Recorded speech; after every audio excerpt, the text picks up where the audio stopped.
Okay, so you are what you drink. You have probably heard that before, right?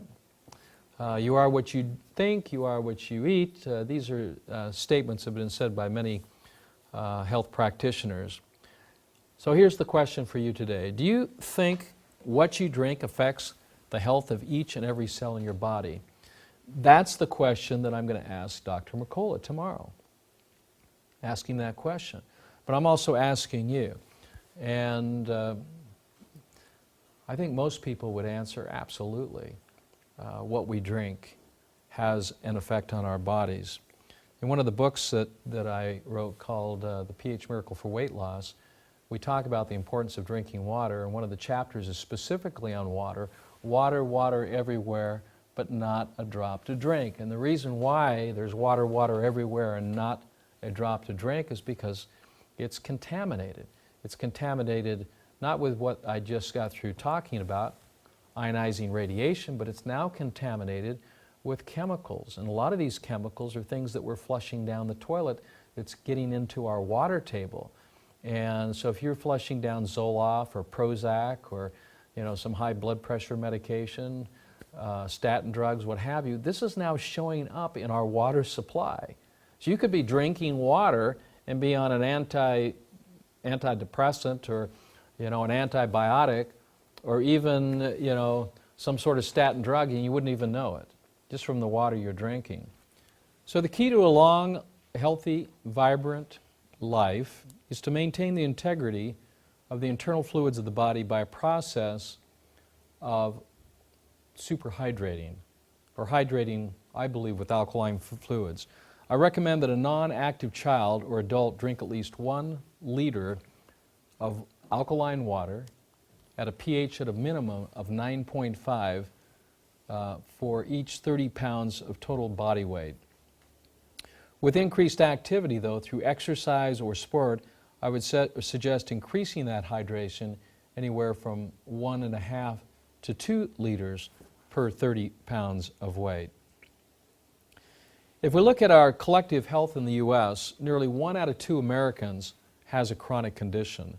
1 out of 3 U.S. adults has or will have high blood pressure, up 30% over the past decade. New type 2 diabetes cases have doubled in 30 years. Currently, more than 64% of U.S. adults are either overweight or obese, a 36% increase from 1980. The prevalence of asthma has increased 75%. 60 to 70 million annual cases of digestive diseases in the United States, and nearly 46 million people in the U.S.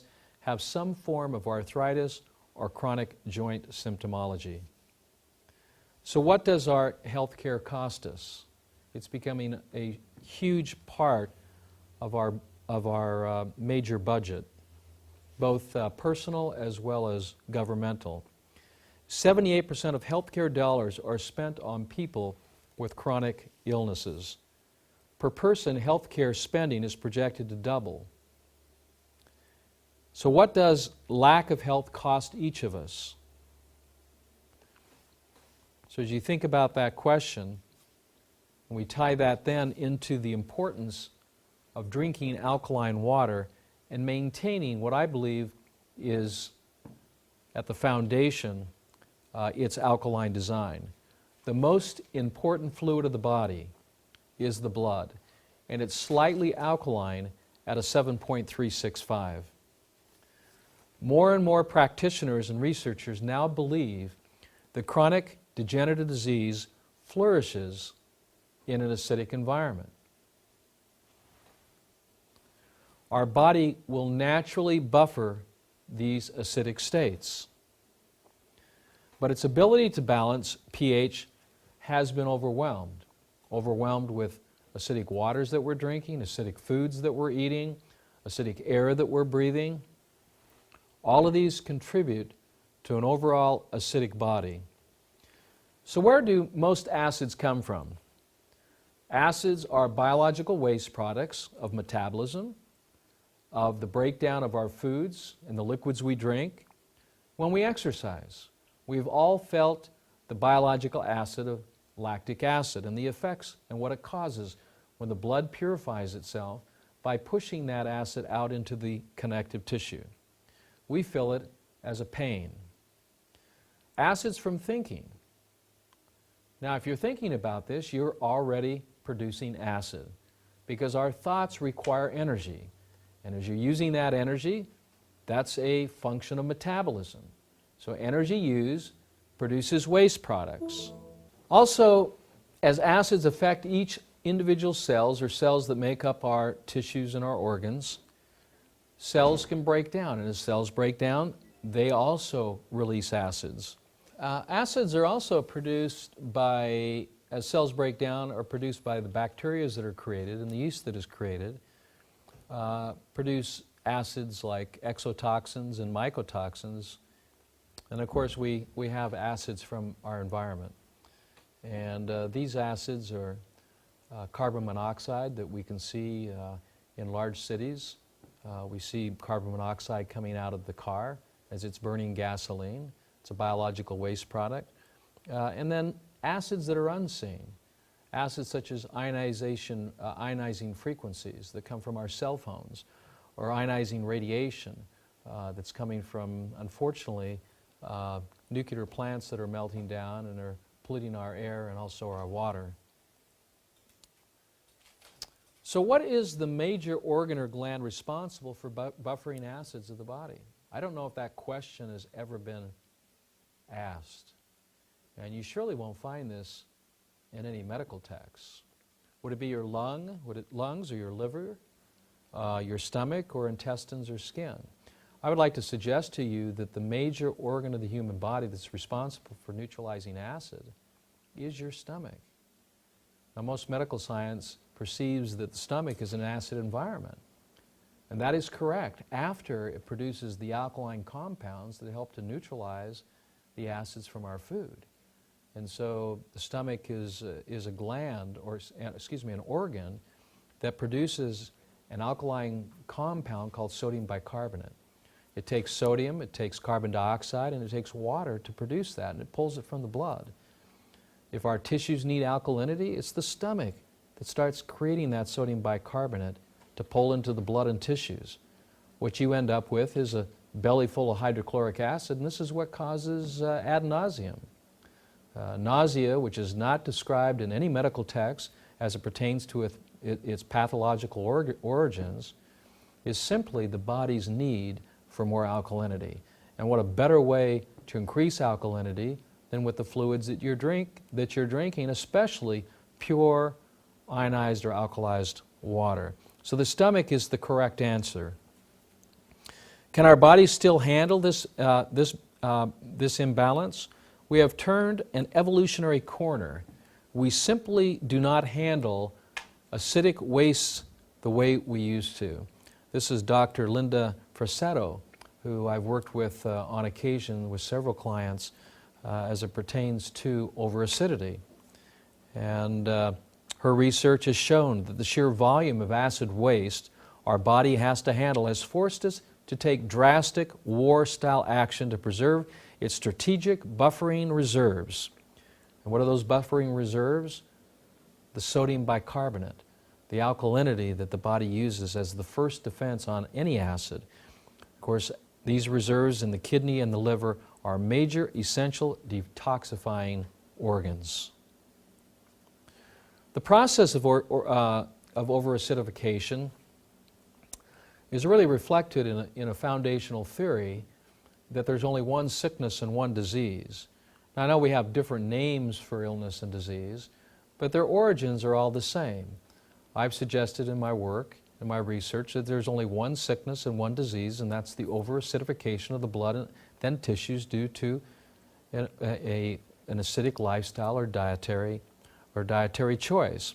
When we begin to live an acidic life, the first symptom of overacidity, where the body does not have the ability to neutralize that acid, or our channels of elimination have been blocked, which are urination, perspiration, defecation, and respiration. If acids are not eliminated, the body tries the best it can, and it uses its energy reserves to remove these acids, and we start losing energy and we become enervated. we seem to be tired all the time. The second stage of acidosis is sensitivities or irritation. Allergies is a perfect example of this. Allergy is a sensitivity to some acidic toxin, either environmental or it could be food-based too as well. The body tries to deal with it. It tries to buffer it, and then it tries to eliminate it. If the body doesn't have ample alkaline reserves to neutralize the environmental acid or the digestive acid, it of course expresses itself as an irritation. The third stage of acidosis is catarrh. Catarrh is when the body uses its alkaline reserves to buffer the acid, regardless of where it's from, and it forms a sticky mass of mucus. Mucus is then the body's way of neutralizing a very toxic substance so it doesn't permeate other healthy cells and damage them. Inflammation is fourth-stage acidosis. As we become more toxic, as acids build up, the blood tries to maintain its integrity and delicate pH of 7.365. It pushes acids then out into the connective tissue, which is the acid catcher for the blood, in order to preserve the integrity of the blood. As acid is coming from the blood into the tissues, it causes a symptom. That symptom is inflammation. The fifth stage is induration. This is when the body uses alkaline buffers, such as sodium bicarbonate, but others that the body could use, which would be sodium and magnesium, potassium and calcium. The body may pull calcium from the bones in order to buffer acidity, forming acid crystals. It takes then the acid from a liquid state to a solid state, thus preserving the damage since these acids can permeate any cellular membrane and damage them. So induration is the crystallization of acids that build up on the walls of our arteries or build up in our lungs or in our elimination organs that restrict the natural process of eliminating waste products. If our blood cannot flow because of acidic crystal buildup, this can cause an increase in our blood pressure.